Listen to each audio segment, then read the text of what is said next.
Welcome to Let Me Fix This. Enjoy the video. You start by verifying essentials. Make sure Wi-Fi is on and airplane mode is off. Then power cycle your modem and router for 30 seconds to clear transient faults. Once done, inspect the status LEDs, power, WAN, Wi-Fi, and confirm they show normal colors. Make sure you have the correct SSID and password ready, and position your device within 1 to 3 meters of the router to rule out range as a variable before deeper diagnostics. Next, you dive into network settings. Renew the DHCP lease or set your device to obtain an IP automatically so it gets a valid address from the router.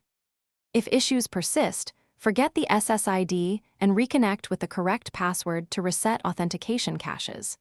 Make sure VPNs, proxies, and firewall apps are disabled temporarily, because these can silently block connectivity. Meanwhile, check that the router's DHCP range isn't exhausted by many devices, and remove any duplicate static IPs.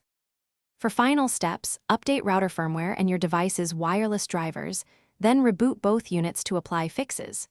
Change wireless channel, pick 1, 6, or 11 on 2, 4 GHz, or move to 5 GHz for less interference, and adjust security to WPA2/WPA3 with a strong password.